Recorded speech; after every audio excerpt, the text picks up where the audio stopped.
ont fait à Seattle, un aréna qui peut se changer rapidement en 360, accueillir un concert dans la même journée qu'avec un match des Black Bears ou avec un match de volleyball intérieur ou de basket, puis le lendemain soir, avoir un match de hockey. L'aréna multifonctionnelle moderne, là, en fait, c'est pas juste un aréna, c'est un centre sportif moderne. Salut à tous, bienvenue dans la Brigade, bienvenue dans votre Brigade, le seul podcast en français dédié aux sénateurs d'Ottawa. Mon nom est Pascal Villeneuve et je suis accompagné aujourd'hui du marathonien Stuart Sabourin, évidemment, du gars en vacances, mais qui vient de recommencer, je pense, qui travaille dans le milieu scolaire, JP Fortin. Et on a un invité spécial aujourd'hui parce qu'il se brasse beaucoup de choses présentement dans l'univers des sénateurs, même si c'est l'été. On est en mode été, on est en mode fin d'été. Ça commence à se sentir. La cinquième saison, là, on la sent, elle nous pend au bout du nez comme la sueur sur le nez de Stu pendant un marathon. C'est la même chose. La cinquième saison s'en vient. Mais écoute, depuis un petit bout de temps, on a eu un paquet d'annonces, un nouveau terrain, les sénateurs s'en viennent au 104.7, les sénateurs de Belleville ont un nouveau contrat aussi, plein de choses qui se passent plus du côté business. Puis dans ce temps-là, qu'est-ce qu'on fait? Ben, on pogne le téléphone, puis on vérifie si Marco Poulin est encore en vacances. Et non, ses vacances sont finies aussi. Marco Poulin est avec nous. Bienvenue dans la Brigade, les boys.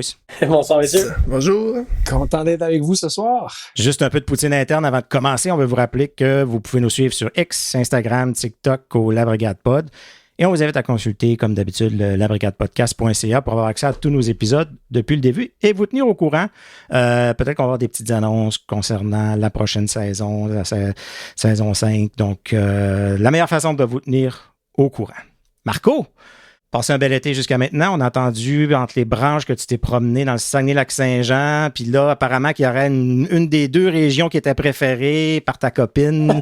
C'est de valeur. J'ai pas pu enregistrer ça, mais j'aimerais ça que tu le redises pendant l'enregistrement, s'il te plaît. J'embarque. Salut à tous. Brigade, le seul podcast en français. Disons qu'il y a c'est ça. C'est certain que moi et JP, on va se tirer la pipe là-dessus jusqu'à la fin des temps.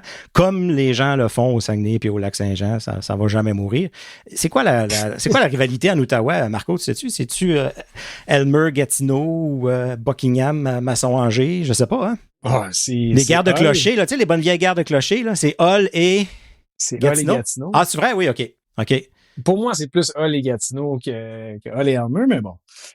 Puis c'est quoi les classiques, là? Tu sais, comme nous autres, on dit, le monde de Chicoutimi, on fait ça même à l'intérieur du Saguenay, là, le monde de Chicoutimi-Nord, c'est des pitcheux de roche. Le monde de Chicoutimi, c'est des fraîchiers. Jonquière, c'est des bums. De quoi ça a l'air en Ottawa? Gatineau, c'est des gâteurs. Des gâteurs? OK. J'entendais, on me disait que c'était un peu un peu la même réputation que le Longueuil, si on veut, tu sais, là, du genre douchebag, right? C'est ça? On va-tu sur un terrain glissant? Brossard, OK. Brossard, c'est plus des douchebags, effectivement. Okay. Longueuil. Ouais, mais dans le temps, tu sais, dans l'histoire qu'on a. Longueuil, c'est plus versatile. Aujourd'hui, ça a changé, par exemple. Un peu de tout. Ça, c'est vraiment politically correct. Okay. C'est plus versatile, bien dit. Ben, en tout cas, les gens, écrivez-nous, c'est quoi là, vos bonnes vieilles guerres de clochers que vous avez dans vos régions ou qu'il y a en Ottawa là, qu'il faut que je commence à apprendre. Là. Trêve de plaisanterie, parlant de la région, parlant des guerres de clochers, puis d'une région éloignée, Canada, qui est où l'aréna est depuis longtemps, depuis le début, critiqué depuis belle lurette. Qui a été critiqué comme décision. Aujourd'hui, les gens disent « Je peux pas comprendre qu'ils ont fait ça là-bas ». Bon, si on y va un peu rapidement du côté historique, de ce que je comprends, c'est qu'il y avait vraiment un problème à essayer de amener 18 000 personnes dans un endroit, c'est une chose. Tout le monde arrive un peu à des heures différentes, dans une heure de décalage.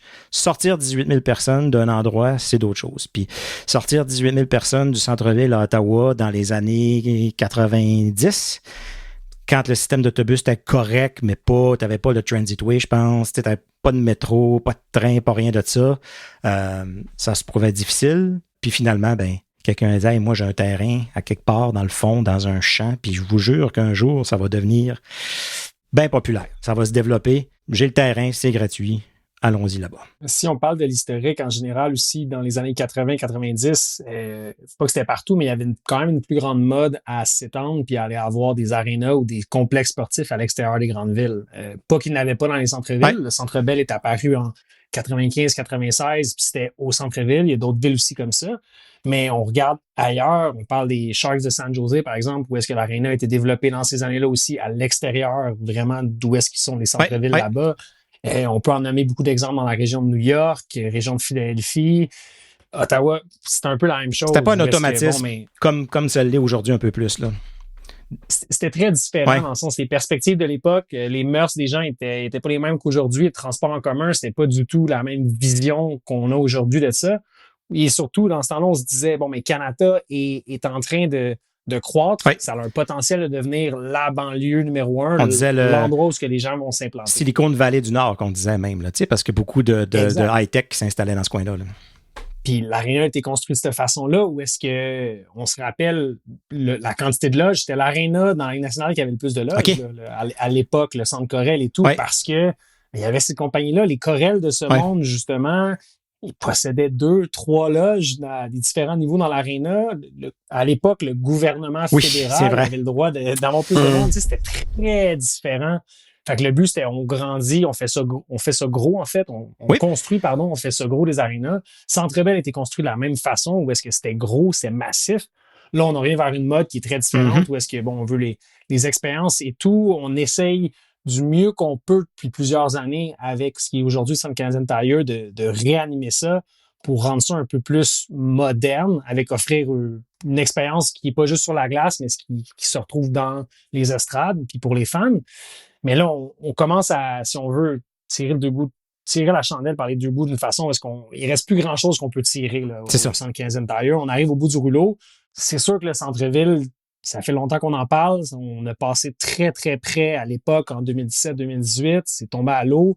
C'était une question de temps avant que ça revienne. Il fallait que ça se fasse, peu importe où. C'était dans les discussions depuis un an et demi, mais enfin, on peut... La première étape est faite, puis on peut être très content de ça, je pense. Exactement, parce que là, la nouvelle, c'est que...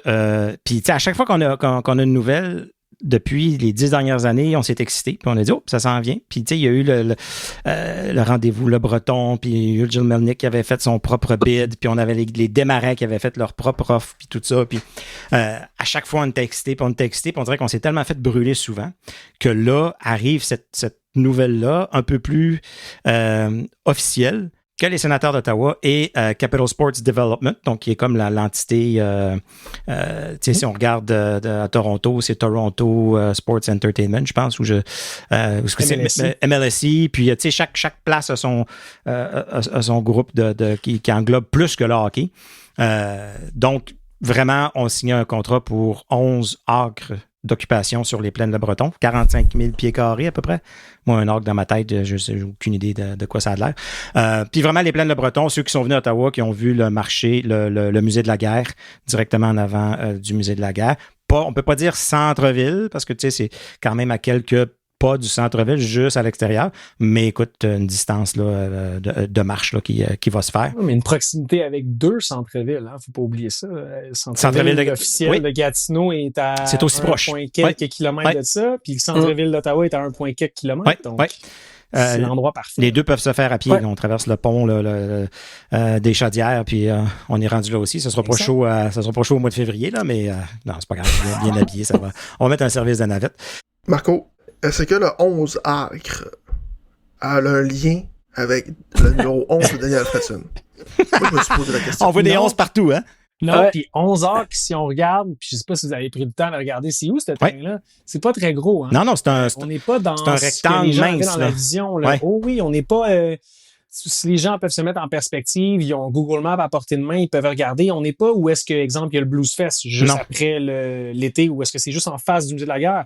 On n'est pas non plus le terrain de l'autre côté de la rue, à côté du Blues Fest. On est de l'autre côté des tracts de chemin de fer, de OC Transpo. Ouais. On est dans un petit terrain, donc maximiser ça va être une œuvre d'art de qu'est-ce qu'il va falloir se construire. Puis on y pense déjà. En fait, le train qui est là va devenir souterrain. Là. Assurément que soit l'aréna, soit les commerces, ça va passer par-dessus, ça va être rendu dans un tunnel. L'aréna, je pense même pas qu'elle va être au rez-de-chaussée. Façon de parler, elle va peut-être être plus haute, comme ça se fait au Madison Square Garden à New York. Il va falloir trouver une façon, avec l'urbanisme et tout, de maximiser cet espace-là, puis ça va se construire en hauteur. C'est sûr et certain. Puis il y a une grosse partie de ça, puis qui était, si on veut, dans l'offre dès le jour 1 de ce nouveau propriétaire des sénateurs-là, qui a hérité de ce que Eugene Melnyk qui a laissé, façon de parler. Des poursuites, en fait, ça s'est fini en poursuite la dernière fois d'un côté, puis de l'autre, de milliards de dollars. Là. Ouais. Mais là, lui, en ce moment, c'est une des raisons pour y acheter le club, c'est qu'il sait qu'il y a une portion d'affaires qui doit être faite, de rentabiliser ça avec de la vente de condos, avec de la location locative, avec des commerces. Il va avoir après ça une entente à faire avec les transports publics. Est-ce qu'on va avoir la gratuité pour y aller?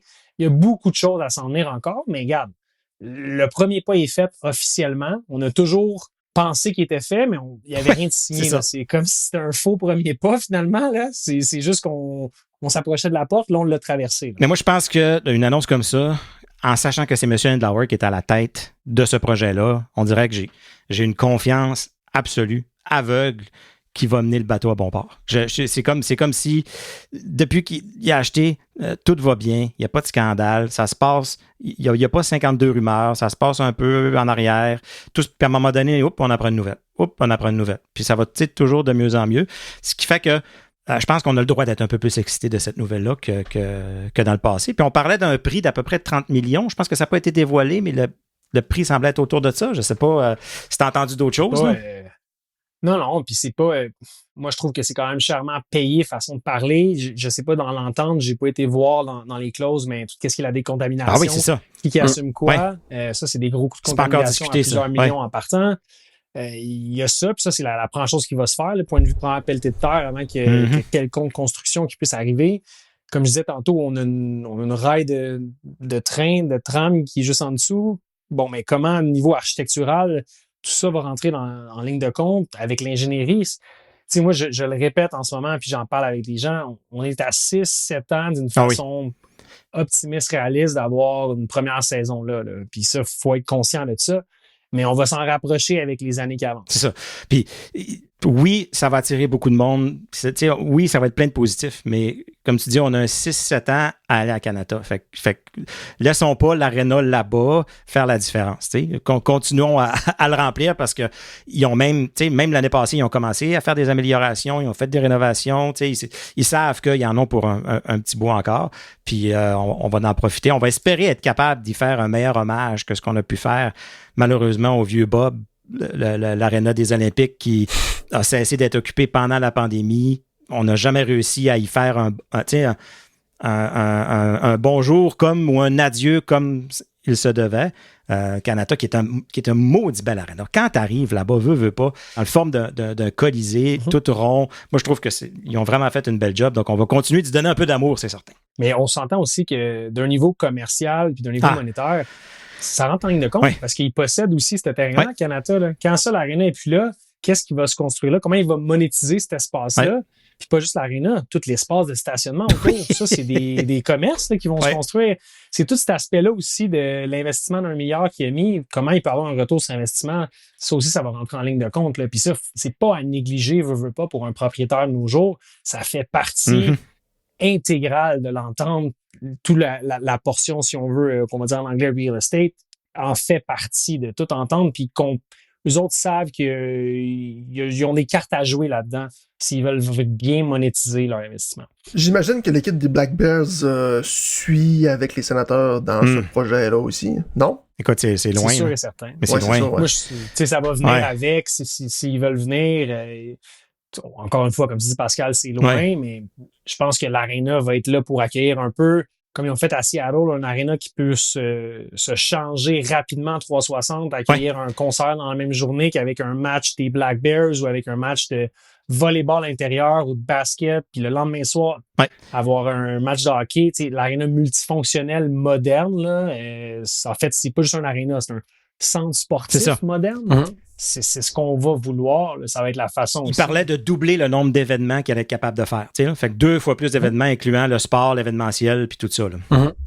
Mais c'est parce que tu vas être rendu avec 3 centres à proximité de ton centre-ville pour différents, si on veut, différentes grosseurs d'événements, comme c'est le cas à Montréal avec Laval qui est juste à côté de nous. Ça va être la même chose du côté d'Ottawa avec... Mais t'as l'aréna du Sludge Puppy, où est-ce qu'on peut parler d'événements autour du 2, 3, 4 000 personnes. Là, on s'en va avec toutes les rénovations qui se font au SEG aussi. L'aréna, eux autres, va grossir, va être mieux faite. À la place TD, des concerts. On parle de concerts environ à 8-10 000 personnes. Puis là, on a le saut final avec le nouvel aréna des sénateurs, où être plus autour du 15-20 000. Fait qu'on a 3 parfaits scénarios si on veut accueillir beaucoup plus de concerts, beaucoup plus d'événements. Mike Ward a fait avec son podcast le Centre Bell, le Centre Vidéotron. Moi, je dis que la Brigade, dans le nouvel Arena, on a 10 ans pour remplir un 17-18 000 personnes, les boys.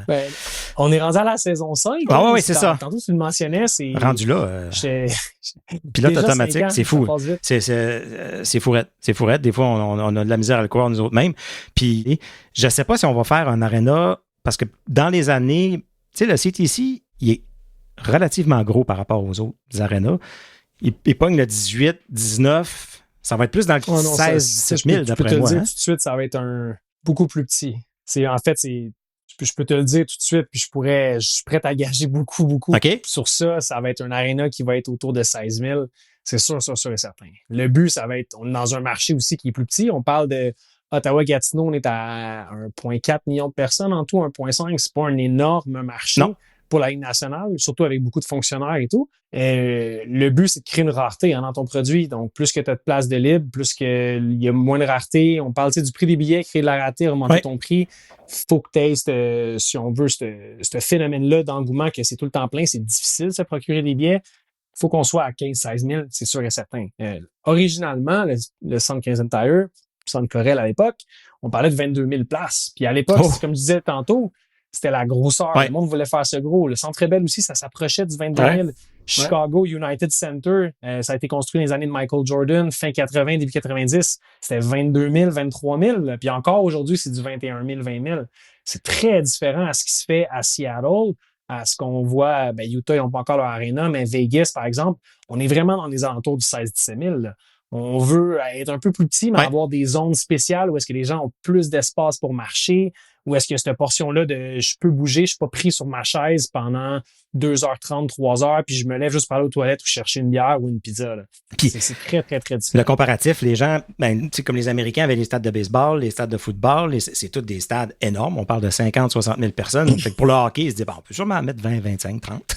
Mais c'est pas la même dynamique du tout, juste par le nombre de matchs, le football. Côté business, côté marketing, côté aller chercher des commanditaires, ça fait une différence que ce soit au centre-ville? Parce que, tu sais, on a regardé les commanditaires qui se sont avancés pour mettre un logo sur le chandail, des affaires comme ça. Tu sais, Kellyanne, des places. Oui, c'était connu dans ce coin-là, mais c'était pas quelque chose de super connu, mais ça va-tu aller chercher un autre type de commanditaire? C'est sûr. Là, il va avoir encore le même défi qu'Ottawa est une ville positionnée entre Toronto et Montréal. On parle souvent des grandes marques où est-ce qu'ils ont leurs sièges sociaux à Toronto ou à Montréal. Donc, eux autres, ils investissent leur argent là. Ils ont dit, on a déjà une entente sinon avec la Ligue nationale. On veut une visibilité pan-canadienne. Nous l'avons déjà avec Montréal. Nous l'avons déjà avec Toronto. Ce défi-là va rester le même. Par contre, sur un niveau plus, on va dire, commanditaire provincial, où est-ce que l'argent sort des fois. Je vais donner un exemple avec un Ford. C'est pas Ford Canada qui paye. C'est le regroupement, mettons, de Ford Ontario qui va payer beaucoup avec l'argent aussi de Ford Canada. Mais ces regroupements-là, eux autres, vont devenir de plus en plus enclins. L'arena est au centre-ville. On va parler de forfait où est-ce qu'on va avoir de la visibilité, des billets aussi, des loges. Le niveau corporatif, il va avoir un regain de vie et un engouement, c'est sûr. Ça ne va pas empêcher les business qui sont établis à Canada de se déplacer facilement parce que là, le train va être rendu de toute façon à Canada dans les prochaines années. Fait que là, ça va être eux autres, ça va être facile de sauter directement puis de débarquer dans l'aréna, un petit 25 minutes. Là. Ça va être magnifique pour beaucoup, beaucoup de gens, puis pour ces business-là aussi, de vouloir s'afficher avec un club comme les Sénateurs. Puis ça va aider les entreprises qui sont établies à Gatineau. Il y en a plusieurs qui sont grosses. Il y en a dans l'Est ontarien aussi, qui ont une forte réputation. Il y en a qui sont au centre-ville. Justement, prenaient moins de visibilité parce qu'ils voulaient prendre aussi moins de billets. Il y a beaucoup de choses à calculer là-dedans, mais en gros, c'est tous des bénéfices. Il y a rien de négatif qui va en sortir. Puis, si je peux rebondir là-dessus, si on veut, ça commence l'an prochain pour les Sénateurs à mettre en place chaque petit pion pour l'avenir dans 6, 7, 8 ans, de quand est-ce que ça va ouvrir ça, de mettre en place ces pions-là pour être sûr que quand l'aréna va, si on veut avoir, qu'on va avoir officiellement le premier puck drop, la première mise en jeu dans cette aréna-là, mais qu'il y ait beaucoup de fans qui se rattachent derrière le club. Puis ces fans-là vont être rendus avec un pouvoir d'achat important. Moi, je dis que c'est important pour le club en ce moment, puis c'est crucial d'aller chercher des jeunes qui vont avoir un pouvoir d'achat dans, comme je dis, 5, 6, 7, 8 ans, qui sont actuellement au secondaire, qui sont actuellement au cégep, à l'université. Ces jeunes-là vont commencer à avoir des positions plus importantes dans les entreprises, ils vont commencer à avoir eux-mêmes des enfants qui vont vouloir apporter. C'est eux qu'il faut aller courtiser beaucoup. On peut pas les perdre, au niveau de l'Est de l'Ontario. Mais en fait, il faut aller les chercher. Il faut aller en chercher des nouveaux qui sont peut-être ambivalents, qui sont peut-être fans du Canadien, fans des Maple Leafs du côté d'Ottawa aussi dans l'Est ontarien. C'est eux qu'il faut aller courtiser le plus possible. C'est eux qu'il faut amener. Là. Moi, j'ai une question. Je connais pas le secteur en n'étant pas un gars de la région. Mais, tu sais, là, la portion qui a été achetée, c'est 11 acres. Là, ça a quand même été un complexe de négociation pour acheter ces 11 acres-là. Est-ce que ça va devenir une négociation majeure aussi pour tout ce qui en suit à l'alentour de ces 11 acres-là? En termes de négociation pour du développement, en termes, je sais pas trop, d'appartements, restaurants, hôtels, c'est etc. sûr. Ouais. Mais tout se va construire dans ce 11 acres-là, il va se construire du commerce là-dedans. Là. Il va construire beaucoup de commerce autour de l'aréna. Il va se construire des condos par-dessus l'aréna. Il y a une façon peut-être créative de voir ce plan-là d'urbanisme, comment vraiment maximiser l'espace. Je le mentionnais tantôt. Ça va pas être un aréna. Là. Il va y avoir beaucoup de choses qui vont se passer là-dedans. Comment construire en hauteur de façon intelligente, assurément. Ensuite, si on se rappelle à l'époque, quand il y avait eu les fameux démêlés judiciaires entre les deux groupes de M. Melnyk, la compétition, ben on se rappelle la compétition, elle aussi, ce qu'elle avait, c'est qu'elle possédait les terrains qui étaient en face. Fait qu'elle voulait bénéficier de là avec les terrains qui étaient de l'autre côté de la rue pour construire des gros complexes avec des tours et tout. Mais ces terrains-là existent encore aujourd'hui. Fait qu'il y a peut-être des négociations futures pour racheter d'autres. Avec ces gens-là, peut-être qu'ils vont vouloir les racheter d'eux autres, peut-être qu'ils vont avoir une entente pour construire là-dessus. En gros, ce coin-là de la région va vraiment changer dans les prochaines années. Il est déjà en train de changer depuis une dizaine d'années avec Zibi, ce qui se passe comme projet commercial résidentiel entre Ottawa et Gatineau. Tout ce qui se passe autour du musée de la guerre, qui est énormément de condos, comme on peut dire dans le jargon des portes. C'est beaucoup de portes qui sortent en ce moment dans ce coin-là. Écoute, la quantité de portes entre maintenant et les 15 prochaines années qu'il va y avoir là, ça va être phénoménal. Ça va complètement changer la région. Puis c'est sûr que ça va créer du trafic, comme dans toutes les grosses villes. Mais c'est là aussi que ça va être important d'avoir un train léger qui fonctionne. C'est ça. Un bon plan de transport en commun, de transport actif. C'est le pont qui connecte actuellement Ottawa-Gatineau. Une des dernières portions du projet Zibi, c'est de changer ce pont-là pour d'avoir aussi, pas juste des autos, mais accès par les piétons facile, accès par les vélos faciles pour qu'on puisse traverser pour aller au match, parce que la quantité de gens qui vont traverser à pied, ça va être énorme. Il y a beaucoup de choses à penser. Là. C'est vraiment, vraiment beaucoup de belles choses qui s'en viennent, puis c'est stimulant pour la région aussi. Puis la mairesse de Gatineau, ça n'a pas pris tant aussi qu'elle réagisse avec des publications, puis qu'elle rentre déjà de l'avant là-dessus. Là. Elle sait le bénéfice pour sa région de ce qui s'en vient. Autant aussi du côté du maire d'Ottawa. Là. Fait que je me répète là-dessus, mais c'est vraiment du positif. C'est vraiment enlevant pour les gens de la région. On sait que ça va prendre encore, comme on le disait tantôt, ça va prendre encore plusieurs années. Il y a plusieurs étapes à faire. Comme tu disais, il va falloir regarder. Juste la décontamination. Ceux qui ne savent pas, c'est que ça a été le site d'un feu, je pense, des années 1800 ou début des années 1900. Le feu d'Ottawa de début 1900, je pense que c'est 1901 ou 1906 dans ces zones. Puis tout ce coin-là qu'on appelle les plaines de Breton a comme plus ou moins été retouché ou appartenait à la commission de la capitale nationale, puis ne savait pas trop quoi faire avec. Donc, en sachant que s'il vendait ou s'il l'envoyait à quelqu'un, il allait avoir beaucoup de travail à faire avant de pouvoir. Mais là, qui va décider de qui fait quoi? Corrigez-moi aussi là-dessus, mais je pense même qu'il y a eu, puis ça va être à vérifier, là, prenez-moi pas à 100% pour acquis dans ce que je dis, mais il y a eu des usines aussi dans ce coin-là. Je pense qu'il était relié à la fabrication de bois et tout, ce qui est relié à, aujourd'hui de nos jours, la décontamination qui va être nécessaire. Fait que, non, il y a beaucoup de travail. Il y a beaucoup de pain sur la planche pour les prochaines années, mais je pense que ça va faire du bien. Mais là, Marco, toi, tu parlais de façon réaliste de 6 à 7 ans. Je sais qu'on a eu des... Optimiste, oui. Optimiste. dans certaines rumeurs qu'on avait vues, l'objectif, c'est genre, dans 5 ans, tout est beau, tout est construit. Et t'as Zachary Mercier que lui, il a dit rien avant 2035. Moi, je pense que c'est moins que ça. Je pense que ça peut se faire en 4 ans. 3-4 ans, il y a des choses qui peuvent se commencer. La décontamination pourrait commencer d'ici 1 an ou 2. Oui, c'est ça. Regardons du côté de Buffalo avec le nouveau stade des Bills dans la NFL.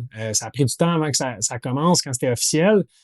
Moi, j'ai été voir un match là-bas il y a déjà 2 ans et demi, 3 ans. Là, le stade n'était pas commencé. Il a commencé tout juste après, je pense. Puis là, il est sur le point de se terminer. Ouais, c'est ça. Fait qu'on va avoir un stade pour la nouvelle équipe. Fait que c'est environ 2 ans et demi de construction de cet envergure-là. Probablement. Le projet global. D'où le comme 7 on ans. disait tantôt, JP, c'est ça. Puis là, on parle juste de, comme je dis, l'Arena. Le projet global, ça, c'est un projet de 10-12 ans. Ça, c'est sûr et certain. Je parle de tous les condos, les commerces qu'il va y avoir autour de ça.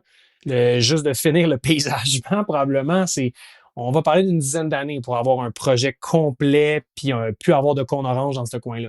Chose est sûre, c'est qu'on n'ira pas en auto. Oubliez ça, là. Prendre votre auto puis aller à l'Arena comme on faisait, parce que je sais pas si vous avez regardé, il y a quelqu'un qui a fait une espèce de layover, là, de mettre le centre Canadian Tire où est-ce qu'il est actuellement, donc la place qu'il prend. Ou si on veut prendre le 11h qui est présentement, c'est Plaine-le-Breton, par-dessus l'Arena des Sénateurs, ça couvre juste l'Arena, un petit peu autour, mais tous les milliers de stationnements autour, il n'y a rien de ça là, qui fitait là-dedans. Là. Donc, c'est certain que ça va être par le transport en commun. Tu dis une bonne chose là-dessus aussi, comme je mentionnais tantôt, le train léger, les rails sont là, ça veut dire que tu as moins d'espace aussi pour faire les stationnements souterrains, parce que tu as un métro qui passe à côté, ça coupe de l'espace de stationnement. Cela vient avec la créativité qu'ils vont devoir avoir. Puis est-ce qu'ils vont être obligés aussi d'essayer de monétiser, essayer d'acheter d'autres terrains autour pour construire juste un stationnement souterrain avec des condos, peut-être? À voir. Mais il y a beaucoup de choses à venir. Je pense que c'est le seul point. Tu sais, quand les gens ils disaient non, un aréna au centre-ville, je pense pas. Ceux qui étaient un peu contre ça, je pense que c'est la seule chose qu'ils disaient, c'était oubliez ça, là, aller là en auto, ça va être une folie sortir de là le soir. On n'a pas ce qu'il faut pour tu sais, le système de transport en commun et tout ça. Je pense que c'est probablement le plus gros défi là, ça va tourner autour de ça. Côté de Gatineau, je pense qu'on est déjà en bonne position avec le Rapibus qui a été construit il y a quand même plusieurs années. Mm-hmm. Les gens sont quand même capables, là, comme moi, qui est peut-être à 15 minutes là, du centre-ville d'Ottawa. Il y a des parcs au bus un peu partout. On peut mettre notre auto au parc au bus. On embarque dans un autobus qui nous amène après ça sur ce qu'ils appelle le Rapibus. Puis ça s'en va directement au centre-ville. Là, ils le font déjà pour les matchs du Rouge et Noir. Si tu as ton billet du match, l'autobus est gratuit. Donc, tu arrives, tu rentres dans l'autobus, tu montes ton billet, puis l'autobus t'amène directement à Place TD. T'sais. Fait qu'ils vont pouvoir faire ça, mais débarquer directement, que ce soit du côté de Gatineau, puis on fait le reste à pied, ou, tu sais, là. Fait que je pense que du côté Gatineau, on est quand même pas pire là-dessus. Ça va être pire pour les gens d'Ottawa qui vont arriver de l'Est, de l'Ouest, puis du Sud, là, tu sais. Comment tu vois ça pour le côté plus gatinois? Est-ce qu'enfin, on va être capable de créer ce lien-là avec la communauté de Gatineau? Bien, ça revient sur ce que j'avais entamé tantôt, ce que je mentionnais par rapport à c'est maintenant que les premiers pions doivent être mis. C'est justement par rapport à ça. C'est d'établir ce sentiment d'appartenance-là avec les jeunes. Moi, c'est le marketing en ce moment, puis les investissements communautaires et les investissements de relations publiques doivent se faire plus sur un public jeune. Puis plus qu'on se rapproche de l'Arena, mais plus orienté vers le niveau affaires. Mais pour le moment, ils doivent capitaliser sur les jeunes, sur le hockey mineur. C'est ces gens-là qui vont avoir un pouvoir d'achat dans 5-10 ans. C'est ces gens-là qui vont pouvoir être attachés au club. Le sentiment d'appartenance doit se développer là. Puis actuellement, la vérité aussi, on va se le dire, les Canadiens vont bien, les Canadiens de Montréal, les Maple Leafs de Toronto vont bien. Le marché dans l'Est canadien de hockey entre ces 3 clubs de Ligue nationale va bien. Tu as un momentum derrière le hockey professionnel, mais capitaliser là-dessus en ce moment. Je parle pour le club, les Sens doivent saisir le momentum, saisir la balle au bon, puis aller mettre beaucoup d'investissements auprès des jeunes qui éventuellement, on fait un saut dans 5-6 ans, mais comme je disais tantôt, ces gens-là vont avoir un certain pouvoir d'achat, vont amener leurs enfants avec eux s'ils ont des enfants à ce moment-là, vont avoir un pouvoir décisionnel dans leur emploi, une influence pour acheter des billets de saison. Tout va s'enchaîner, mais il ne faut pas penser dans un avenir court terme puis avoir des œillères de se dire on va rentabiliser nos investissements dans une optique de 1, 2, 3 ans. Il faut voir ça actuellement on met les pions en place, on met les fondations, puis ça va grandir, ça va commencer à fleurir dans 3, 4, 5 ans. Mais moi, je vois que où je vois un gain à court terme. Parce que, OK, les adultes, ils ne se convertiront pas en fans des Sénateurs, on oublie ça. Les jeunes, comme tu dis, il faut aller les chercher, puis sont prenables. leur cerveau est encore malléable, on peut les, on peut les contrôler. Mais, tu sais, il y a ceux qui ne prennent pas pour les Canadiens, d'habitude, les détestent. C'est pas qu'ils ne prennent pas pour les Canadiens, c'est qu'ils détestent. Il y a beaucoup de haine envers les Canadiens, par exemple. Ceux qui ne prennent pas pour les sénateurs, je sens moins ce sentiment-là. Tu sais, des Sens haters, à part peut-être des partisans des livres, j'en connais pas tant que ça. Tu sais, les partisans du Canadien ne sont pas nécessairement des haters. Puis j'entends souvent l'expression « Moi, les sénateurs, c'est ma deuxième équipe préférée. » Tu sais, parce que, bon, je suis un partisan des Canadiens, mais les sénateurs, j'ai pas de problème, je les aime bien. Ça a commencé, par contre, à changer beaucoup depuis une dizaine d'années. Ça. Pour la génération plus jeune, plus jeune que moi-même, la rivalité a commencé à se créer vers le début des années 2010. 2013-2015. Les Canadiens et les sénateurs. C'est les gens à l'époque qui étaient des adolescents ou qui ont vécu cette rivalité-là. Des jeunes adultes fans des Canadiens. Ouais. Exact. On grandit. Ils ont plus cette haine-là aujourd'hui que les gens qui ont moins connu ça, exemple. Peut-être. Les années début 2000 où est-ce que les sénateurs étaient excellents. Mais je pense que ce monde-là sont quand même prenables parce que c'est des gens qui aiment le hockey, qui ont de l'argent, tu sais, qui sont des adultes, qui ont de l'argent à dépenser. Ils ne peuvent pas aller voir les Canadiens aussi souvent. Si c'est une expérience facile, agréable, pas trop longue à se déplacer et à revenir, je pense que ceux-là sont quand même prenables comme partisans de plus à amener au match, à vivre un événement qui présentement regarde ça puis voit de Canada tellement loin. Pour eux, ils se disent, tant qu'à aller à Canada, je vais aller de l'autre bord, puis je vais conduire une demi-heure de plus, puis je vais aller au Centre Bell. C'est un peu comme ça qu'ils le voient. Puis on peut même sauter, je pense, à ce sujet-là. Je pense que ça fait un bon pont avec ça. On parle de comment bâtir avec les gens de Gatineau et tout, comment continuer à les amener. Ben, avec ce qui a été fait aussi d'un niveau, on va dire, radiophonique dans la dernière semaine, c'est gros quand même, surtout du côté gatinois. C'est quand même pas négligeable aussi du côté des Franco-Ontariens, mais avec la transition de passer d'Unique FM comme diffuseur officiel à une radio de Cogeco qui est 104.7, qui est établie à Hull, à Gatineau depuis déjà plusieurs années. Et un retour du hockey des sénateurs sur cette chaîne-là, c'est quand même un moment très opportun pour faire cette transition-là, si on veut. À voir si ça va se poursuivre aussi, puis pour les 5-10 prochaines années. Oui, parce que, écoute, jusqu'en 2012, je pense, les matchs, tu sais, ça a commencé là. On a eu Michel Langevin l'année passée, qui était une des entrevues que les gens ont vraiment le plus aimé, qui a vraiment sorti ses tripes sur table, puis qui nous a parlé de ses premières années en tant que, tu sais, descripteur, puis comment il a travaillé avec les sénateurs, puis tout ça. Puis pendant des années, LP Brûlé qui était impliqué là-dedans aussi, plusieurs personnes à travers les années, Jean-Philippe Bertrand, là, dans les dernières années aussi, qu'on a eu sur le podcast. Fait pour une raison ou une autre, dans la radio, les décisions se prennent tellement. Il y a des acquisitions, ils se font acheter par une compagnie, par une autre, puis là, le mandat change, puis le type de radio change. Puis tout d'un coup, à un moment donné, pour une raison ou une autre, les sénateurs sont plus là. C'était Nicolas Saint-Pierre qui était là dans ce temps-là, qui faisait les matchs, qui faisait la description. Puis le 104.7 ont arrêté de produire l'émission. Shout-out à Nicolas, tu sais, parce que nous, dans le fond, Nicolas, qui est à la description Unique FM dans les dernières années, c'est lui qui nous a donné notre première chance. Je disais tantôt qu'on a commencé, ça fait 5 ans. Avant même de commencer, JP Fortin, JP Fogg l'avait déjà contacté pour savoir s'il y avait quelque chose à faire avec lui, puis tout ça, puis il avait embarqué dans l'aventure. C'était notre voix au début, là, c'était notre qui disait bienvenue dans la brigade, puis tout ça, puis il avait embarqué avec nous autres. On faisait des émissions avec lui. Il a été notre premier invité, je pense, même à la brigade. Puis on a fait beaucoup de choses ensemble. À ce moment-là, lui, au 104.7, disait, ben écoute, moi, si je peux plus faire les sénateurs, qu'est-ce que je fais? Puis shout-out à lui qui il a réussi d'une façon ou d'une autre, à prendre les droits, à se ramasser avec ça, à partir sa compagnie de production, puis se trouver une antenne à Unique FM, puis produire les sénateurs de main de maître pendant des années. Puis aujourd'hui, comme je dis, la radio, c'est traite. Tu sais jamais quand est-ce que tu as un job, le lendemain, tu n'en as plus. Je pense qu'on a toute une pensée pour Nicolas, qui a fait ça pendant des années, qui a bien fait ça, qui aujourd'hui, ça fait demander un peu de se tasser, parce que le 104.7, tu sais, nous, cette relation-là avec Nicolas, c'est terminé. Nous, on s'est approché un peu plus du 104.7 en même temps. Bon, toutes sortes de raisons, toutes sortes de choses. Mais je veux juste en profiter de la part de la brigade pour saluer Nicolas. Je suis pas inquiète qu'il va se trouver d'autres choses. Il y a tous les contacts, il y a toutes les personnes pour continuer son podcast ou se partir un podcast plus sport dans la région. Zéro inquiétude pour lui. Mais pour le 104.7, où est-ce qu'on est présentement? Moi, j'étais avec le local sportif l'an passé. Ça s'annonce bien pour que on recommence quelque chose. Ça va être différent parce que Marc Legault va être l'annonceur officiel des matchs. Donc, il ne fera plus le local sportif. Donc, quelle mouture que ça va revenir? On n'est pas certain à 100% qui va animer, qui va être là dans les collaborateurs. Ce qu'on sait, ce que j'entends entre les branches, c'est que ça devrait revenir. Donc, je ne pense pas que j'annonce aucune primeur ou que je dis des choses que je ne suis pas supposé. Puis, probablement un paquet d'autres choses pour la station parce que veut pas avoir les sénateurs. Je sais que ça a été très difficile pour le 104.7 à avoir des joueurs en entrevue, à avoir Michael Andlauer. Ils ont réussi à avoir Michael Andlauer une fois dans l'année passée. Je pense que là, les valves vont être ouvertes pour une collaboration vraiment plus serrée puis plus de visibilité sur le marché de l'Outaouais.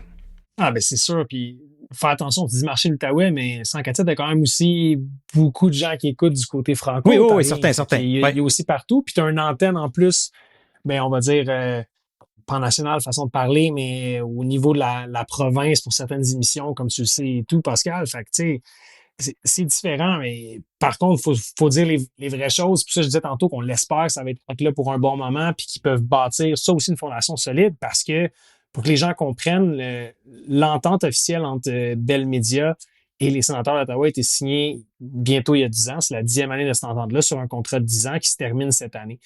Cette entente-là, lorsqu'elle a été signée à l'époque, on recule il y a 10 ans, la façon que les gens consommaient le sport en direct était très différente d'aujourd'hui. Fait qu'à l'époque, c'était, bon, ben c'est la télé, c'est la radio, c'est tout. Oups, l'aspect streaming est rentré en ligne de compte, beaucoup de changements là-dedans. Là, tu as TSN, tu as RDS, qui n'était pas en même place qu'en ce moment. Qu'est-ce qu'on fait avec la radio? Il faut que tu sois abonné à 8 postes aujourd'hui là, pour écouter les games des sénateurs. Là. C'est plus du tout la même chose. Fait que pour que les gens comprennent, je pense que je l'avais déjà dit, je l'avais même expliqué dans une de mes premières apparitions avec la brigade, avec vous autres, il y a quelques années, mais c'est sûr que eux, en 2015-2016, Bell Media et les sénateurs qui ont fait cette entente-là, mais le côté francophone, puis c'est la réalité, je peux le dire maintenant aussi, il a été négligé des fois par les sénateurs. Puis dans ce temps-là, dans cette décision-là aussi, pas que de donner les droits à Unique FM, c'était de négliger le côté francophone, mais de pas prendre un pas de recul puis de prendre cette décision-là plus au sérieux, c'était de le négliger. C'est-à-dire que bon, mais Cogeco, c'est un compétiteur à Bell.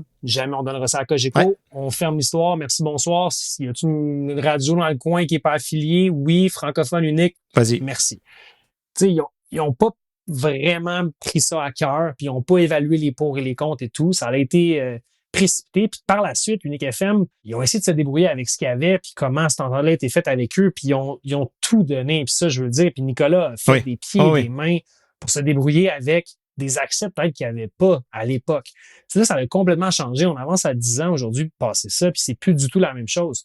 Mais là, la façon que cette nouvelle entente-là va se négocier, pourquoi je veux en venir avec ça, c'est que, mais comme je dis, la façon de consommer le sport n'est plus pareille. Là, comment le côté streaming va rentrer en ligne de compte dans cette nouvelle entente-là avec un Bell? Est-ce que les sénateurs vont ouvrir la porte à un Rogers maintenant dans un, comme on dit le terme anglophone en affaires, un pissing contest entre deux gros joueurs pour, bon, c'est qui va avoir les droits, qui veut payer pour ça. On ne sait pas ce qui va arriver dans un avenir rapproché, on peut le dire maintenant. Je ne suis pas en arrière des portes closes. Je présume que les discussions ont déjà été entamées pour des négociations futures, mais ça ne va pas être un contrat qui va être facile à mettre en place. On voit déjà l'apparition des matchs sur Prime. Je ne sais pas si vous avez eu la chance d'en regarder quelques-uns à la télé. Très bien produit. Je suis grandement impressionné. Ce qu'ils font, tu sais, il y a beaucoup de choses là, qui vont arriver dans le futur. Puis là, il faut penser à, OK, mais dans 5 ans, comment ça va être aussi? Comment la radio va être? Comment le streaming va être pour les matchs? Écoute, il y a beaucoup, ça aussi, dans ce domaine-là, beaucoup de choses à venir, si on veut, là, pour les sénateurs et pour leurs partenaires. Puis, ça s'applique aussi au côté anglophone, le TSN 1200, là, l'ancien Team 1200. Ils sont dans le même bateau. Il leur reste 1 an. Qu'est-ce qui va se passer après ça? Quand je dis que la radio, c'est ingrat, toute cette gang-là, peut-être que l'année prochaine, c'est fini, là. Le contrat n'est plus à TSN. Reculons en 2015-2016, si on veut parler de ça. TSN Radio, qui s'appelle en anglais. Je pense qu'il y avait 9 postes à travers le Canada, 10 postes. Ils sont rendus 3. Ils ont coupé les antennes partout. Ils ont seulement gardé Ottawa, Montréal, Winnipeg, puis Vancouver, parce qu'il y a des marchés de hockey, puis Toronto. Pardon. Fait que, tu sais, ça l'a grandement réduit. Ça aussi, ça va changer, comme tu dis. Il y a quelque chose qui peut arriver par rapport à ça. Mais reste que, faut que je le dise, c'est quelque chose qui a été négocié, je crois, depuis longtemps, de faire cette transition-là de Unique FM à 104.7. Ça n'a sûrement pas été une décision facile dans l'arrière-scène. Je présume fortement que notre ami Sylvain, il a eu son mot à dire là-dedans aussi. Il a fait partie des pourparlers. Ça va changer beaucoup le visage si on veut, des sénateurs à la radio, puis indirectement aussi, l'effet que ça va avoir peut-être à plus grand niveau, parce qu'on sait que Cogeco, ça en écoute au travers de la province. Les sénateurs ont avantage à donner ça. Vous n'entendrez pas les sénateurs à Cogeco, vous allez entendre les sénateurs au 104.7, parce que Cogeco est un compétiteur à Bell, donc... Oui. Il y a tout ça aussi. Là. C'est ce qui fait que c'est particulier là, que Bell, d'avoir réussi à faire fonctionner ça. Là. Ouais, ils l'ont fait avec Montréal aussi, parce que Montréal, les Canadiens, c'est Bell, mais ça a toujours été Cogeco à la radio, même si c'est le compétiteur. Ils se sont bâtis un peu sur le même style d'entente, probablement. Mais ce qui va être intéressant, c'est est-ce que les sénateurs vont capitaliser sur le fait qu'ils sont avec 104.7 pour donner ce que tu disais tantôt, Pascal, cette visibilité-là à certains joueurs, à certains membres de l'organisation, à des entraîneurs, que ce soit des dépisteurs, à venir faire des interviews, à venir produire du matériel, on va dire, organique, pas du matériel payant, mais vraiment des entrevues, si on veut, parler avec l'analyste du match de ce qui s'est passé hier. Est-ce que ça va être repris, par contre, sur l'antenne globale de Cogeco, peut-être? Puis là, ça va amener un effet aussi à plus grand niveau. Je sais pas si aussi, j'en ai déjà discuté avec vous, mais les clubs ont tous des régions marketing qui leur sont établies par rapport à comment ils ont le droit, justement, jusqu'où que ces matchs-là vont être diffusés à la radio et tout, ce qui amène des regional blackouts qu'on aime vraiment tout le monde aime ça. En écoutant la télé. Mais aussi, c'est des investissements marketing. Maintenant qu'on fait des investissements en ligne, c'est tout géolocalisé, fait qu'on peut pas aller cibler certains codes postaux à l'extérieur. Il faut faire attention à tout ce qu'on fait. Il y a des régions qui existent au Québec, puis à moins que ça allait changer, là, de mémoire puis de ce que je connais, tout ce qui est au nord de l'Outaouais et tout, c'est une zone grise, là, ça n'appartient pas aux Canadiens de Montréal. Non. Quand on s'en va vers l'Abitibi-Témiscamingue, c'est une zone grise. Les sénateurs vont pouvoir exploiter aussi ce marché-là. Au bord de Montréal aussi. Aussitôt que tu dépasses Montréal, tout directement à l'antenne de Cogeco. Ben oui. Ouais. Exact. Mais ça, par contre, il n'y a pas de club par là-bas. Fait que les sénateurs ne peuvent pas y aller non plus. Ça serait si les Nordiques arrivent qui pourraient exploiter ce côté-là. Mais du côté ouest, là, c'est les sénateurs qui peuvent l'exploiter. OK. C'est pour ça aussi, puis là, ça, c'est une autre histoire que les Canadiens ne sont pas peut-être tant enclins là, au fin fond à avoir un retour, exemple, des Nordiques qui arrivent, parce que eux, ça leur coupe une portée en ce moment qu'ils ont le droit d'exploiter pour leur marché, qui disent, on est l'équipe du Québec, nous autres, les Canadiens, c'est à nous. Mais c'est parce qu'il n'y a plus personne qui peut les empêcher de faire ça au niveau marketing par là-bas. Du côté de l'Abitibi, ça peut être différent pour les sénateurs, à voir s'ils vont être capables de l'exploiter.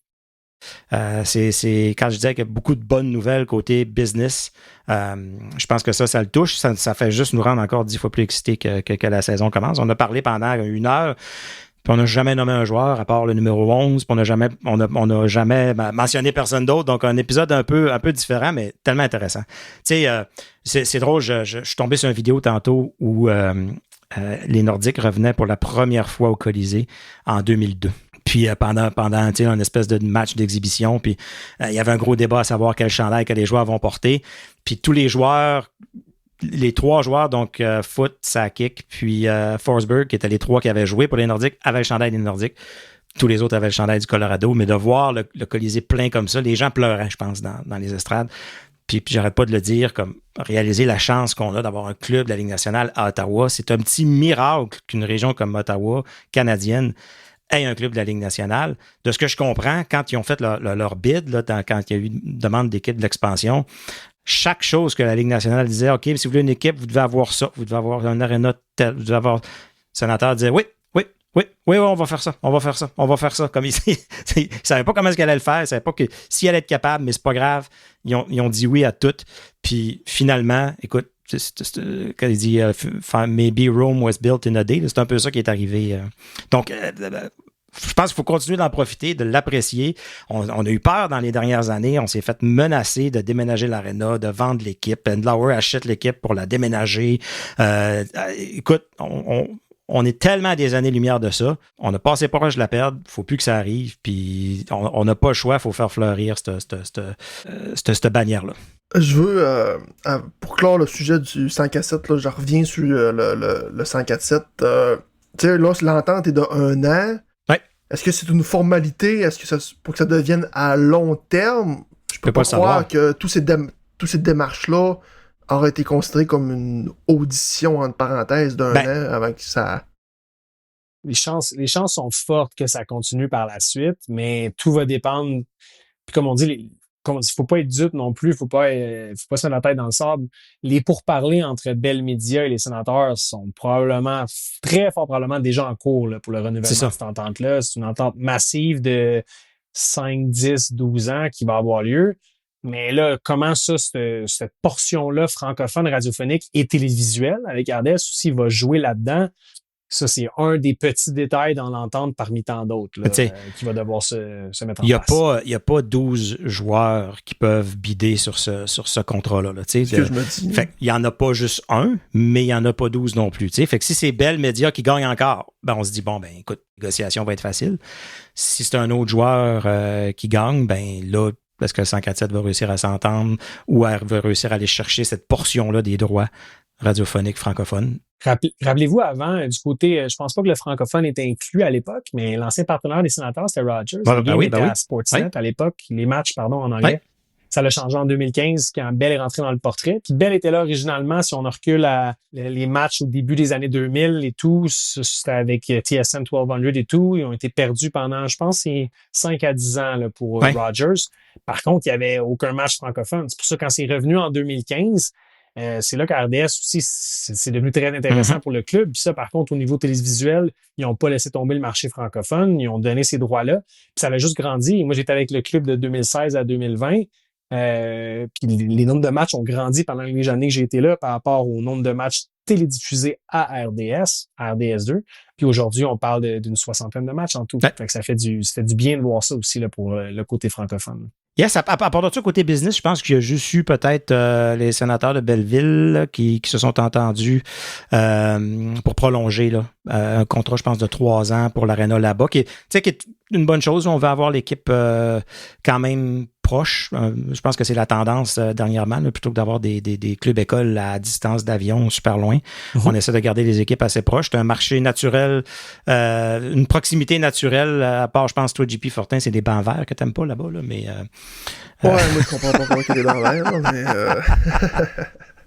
Bon point. Visuellement, c'est affreux avec les chandails noirs. Puis, en tout cas, c'est le nouveau Green Monster. Ouais, c'est ça. Il est pas là, fait qu'il faut ban. Fallait que je parle de couleur à un moment donné. Pas le choix. Mais tu sais, on parlait tantôt de maximiser le potentiel de l'aréna futur au centre-ville et tout. Est-ce que dans un avenir lointain, on pourrait penser que le club école des sénateurs soit dans la même aréna que son équipe professionnelle, un peu comme les Flames de Calgary? Ah, c'est vrai? Ouais. C'est plus la mode. Ça l'a déjà été un peu la mode, mais je pense plus que c'est ce qu'ils veulent. Ils veulent que ça soit prêt, mais ils veulent essayer de monétiser aussi ces clubs-là. C'est pour ça qu'on parle à Laval. C'est ça, c'est pas au Centre-Bell. À Laval, c'est à côté. C'est quand même une grosse région. C'est une ville de près d'1 million d'habitants à elle seule, Laval. Fait qu'ils ont été capables aussi d'aller monétiser ça. C'est des défis. Belleville, c'est pas toujours rose, là. Maintenant, c'est renouvelé et tout. C'est une ville qui est, on va se le dire, qui est pas une ville jeune. Il y a beaucoup de personnes. La moyenne d'âge là-bas est quand même plus âgée. Ils ont de la difficulté. Ils ont leur défi à bien remplir cette aréna-là. Beaucoup de partisans des Leafs. C'est, tu sais, Enlauer, je sais qu'il s'est retroussé les manches avec ça aussi, le Belleville. Il veut que ça ait un succès. Parce qu'on parle de la proximité, 2 heures et quelques de route. Pas des bonnes performances dans les dernières années, justement. Là. Ça n'a pas été facile. Fait que peut-être que quelques présences en série vont aider. Là. Peuvent changer. Oui, entièrement d'accord. Puis sinon, tu sais, d'un niveau à faire, tu as raison de le dire, il n'y a pas grand-chose de majeur qui s'est passé cet été, outre ce qu'on vient d'apprendre dans les dernières semaines par rapport à l'Arena, puis là, par rapport à l'annonce du 104.7. On parle du côté francophone qui nous touche. Sinon, il y a des commanditaires qui se sont renouvelés beaucoup avec le club, des nouveaux commanditaires qui vont arriver, je crois, cette année. Au niveau des chandails et des casques, il va y avoir des changements aussi dans ces commanditaires-là, vous allez voir cette année. Donc, oui, ça va faire du bien, un peu de renouveau. Des entreprises, comme tu disais tantôt, des Carliers qui sont établis à Ottawa, des Kinaxis, il y en a d'autres qui font leur apparition, qui grandissent comme leur partenariat avec l'équipe. Donc ça, c'est bien de voir ça. Au niveau des revenus de commandite, le club va bien, à ce que j'ai entendu. Ils ont réussi à ramener des gros logos ou en amener aussi de nouveaux dans les dernières années.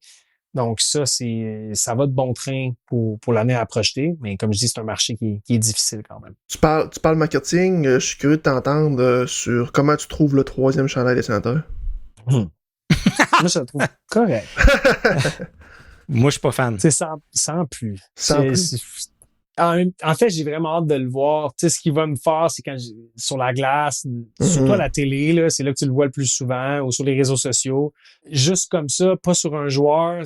C'était pas mon. À date, c'est pas mon chandail préféré. J'ai la difficulté à. Je suis plus du côté simple, puis ça, c'est mon humble opinion personnelle. Tu sais, on en revient au chandail avec le haut, que soit si t'aimais ou tu détestais. De quoi d'un peu plus classique. Puis je crois que ça aurait fait du bien. Mais bon, regarde, je suis grand fan de notre chandail noir maintenant qu'on a à domicile, qui je trouve qui est imposant, Ouais. qui amène un peu plus tu sais, sur un Brady Ketchup, ce chandail-là en noir, là, ça fait du bien de voir ça. Ça rajoute un peu plus de méchant au Club des Sénateurs. Ça, je suis content. Troisième chandail m'importe peu, si on peut, le moins qu'on peut se dire. Puis aussi, sais-tu comment va la vente de billets de saison? Est-ce qu'on en a parlé dernièrement dans les médias? Sais-tu? C'est de ce que j'ai su par rapport à l'an dernier, c'est pas c'est toujours un défi constant à Ottawa. Il faut se dire la vérité par rapport à ça. On est loin d'un marché comme Montréal. Non, c'est ça. Je l'avais déjà mentionné, on se compare à des Buffalo, à Minnesota, Columbus, dans ces coins-là, dans les types de marchés qu'on peut avoir. C'est pas facile. Le renouvellement, aux dernières nouvelles, ce qui avait été divulgué par le club, ça allait bien. Je parle de renouvellement par rapport à l'an passé. Souvent, on dit que ça va mieux que l'année passée, mais on ne dira pas tout est vendu. Je pense qu'on surpassait le 90% de renouvellement. Ça, au début de l'été, qu'est-ce que j'ai entendu. Encore une fois, prenez pas à 100% pour acquis ce que je dis. Ça, c'était à l'époque, au mois de mai-juin. Ça va peut-être continuer même à monter d'ici là. Je pense nouvelle vente, là, grossir encore plus ça, c'est ce qui est difficile. C'est à la fois. Atteindre, exemple, les chiffres que Montréal a. Puis Montréal ont même grossi un peu, mais Montréal, avec leur liste d'attente, sont environ à, je pense, 84% de leur édifice qui est détenteur de billets de saison ou qui est déjà tout vendu. Fait que ça laisse un 15% environ à vendre à la vente libre. Les Sénateurs, c'est presque le contraire. Oui. On s'approche peut-être du 20% maximum, même moins que ça, en détenteur de billets de saison. Là. C'est très petit, puis ça donne un gros défi à l'équipe de vente. Sinon aussi, j'ai vu qu'on cherche, gars, je vais profiter de faire de la pub pour les Sénateurs, on cherche un gestionnaire de médias sociaux francophone chez les Sénateurs pour remplir l'équipe. Je sais que Philippe, il y a si lui n'était pas déjà occupé d'un paquet d'affaires, garanti qu'il aura appliqué, mais je sais que de ses amis avec qui il a fini à la cité collégiale ont appliqué aussi. S'il nous entend, il va se reconnaître. Le seul problème, c'est que lui, il prend pour les Canadiens. Là. Fait que comme j'y souhaite la job, là, mais peut-être que ça va le convertir à force de publier des logos des Sénateurs à tous les jours. Là. Ça va faire du bien, là, tout ce qui est contenu, communication. Il y a eu un grand vent de changement international avec le club, beaucoup de renouveau. Ça fait du bien de voir l'importance du français. Et puis encore une fois, Sylvain joue un rôle capital là-dedans. Sylvain Saint-Laurent, le directeur des communications. Ian Mendez, qui n'est pas un francophone, mais qui, on peut le dire, est un francophile, 100%. Comprend la réalité des francophones de la région, laisse, si on veut, même mise à Sylvain de prendre ses décisions concernant ce marché-là. Ça paraît, on voit les changements qui ont eu lieu, on voit les changements qui viennent d'en haut aussi, que c'est beaucoup plus organique.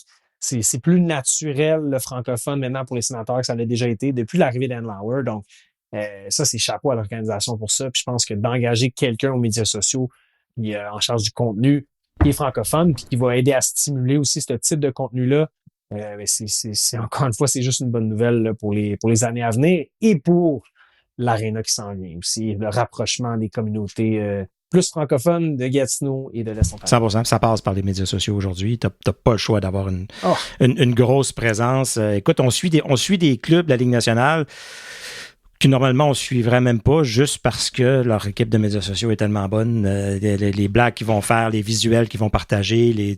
C'est qui... la Caroline d'ailleurs, les Hurricanes, le graphique sont malades.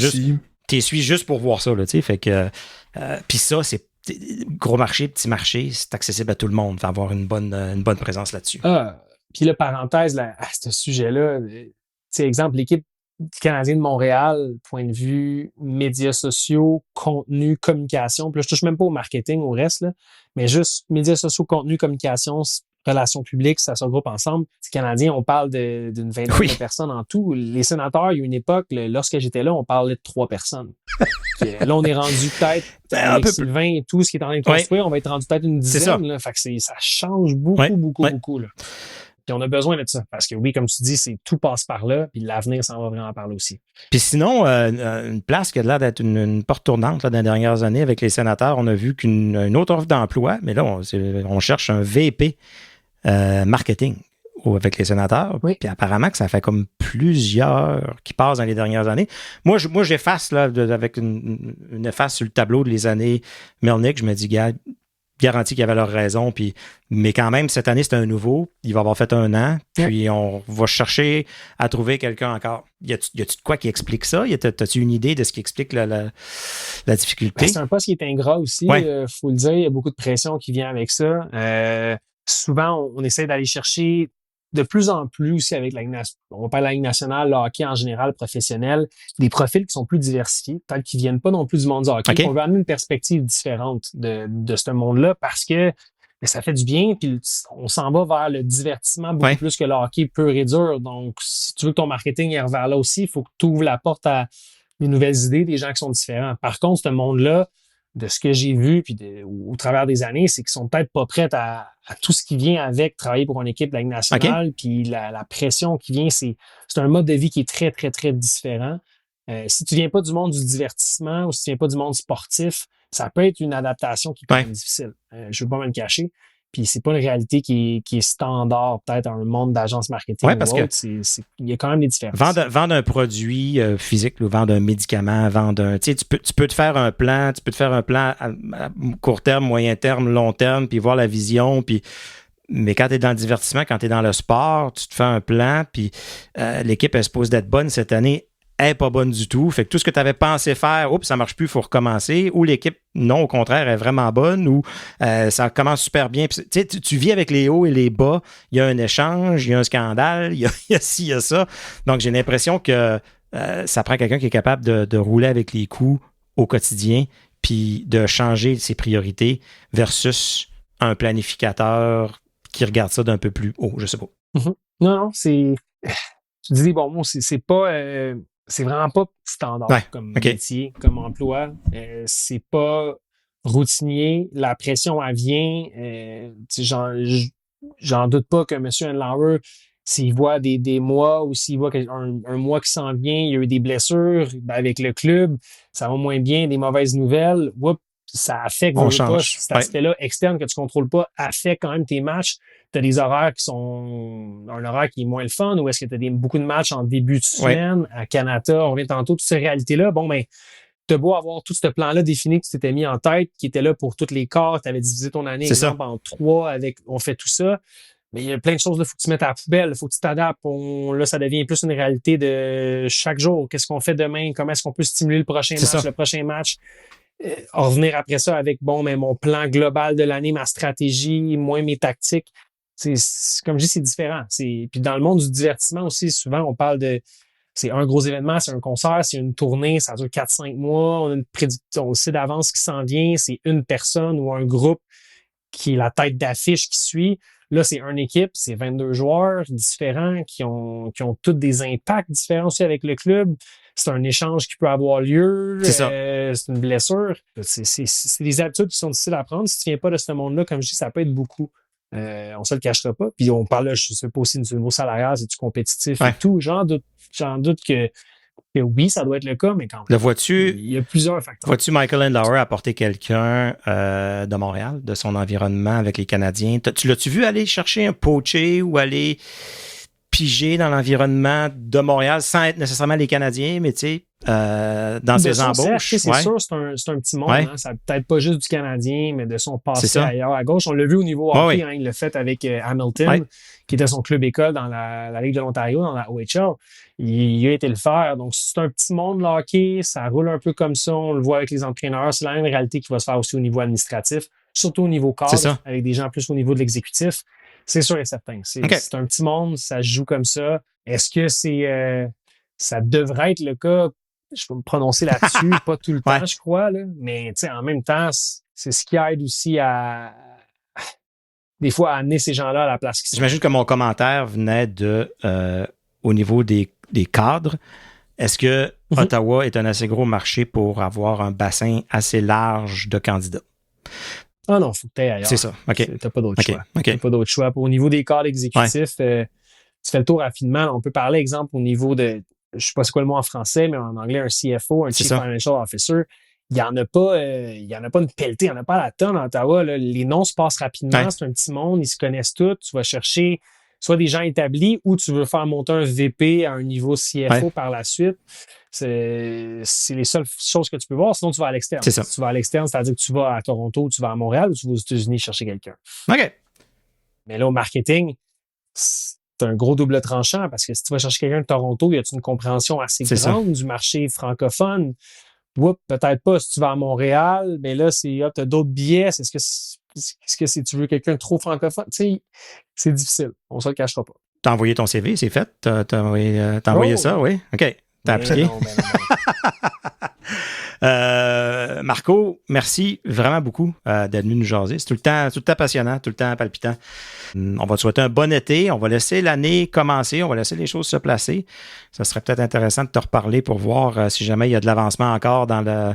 Parce que d'après moi, comme je vois ça avec l'Arena, on va avoir une nouvelle à toutes les années. À toutes les années, 2-3 ans. Oups, ça c'est signé. Oups, ça c'est décidé. Oups, ça va devenir un roman savon, mais je suis confiant que le petit train va loin, comme on dit. On va arriver à destination. J'ai une dernière question pour Marco. Ouais. Avant de te laisser aller. Est-ce qu'on refait les séries? Oh! C'est tout? C'est juste ça la question? La réponse est oui, c'est facile. C'est facile. À quel rang qu'on finit dans l'Atlantique? Sachant la parité. Si tu veux, on peut prédiction. On va te faire un tableau qui va apparaître comme ça à la fin de chaque épisode avec les prédictions de tout le monde. Ça serait pas Parce que ma prédiction, moi, ça serait... je vais aller un peu plus audacieux. Je vais m'essayer. Je vais dire 3e dans OK. Non, gars, je pense que c'est l'objectif. Je pense que c'est un objectif. Et je crois qu'on est capable de sortir du... faisable. Du wildcard.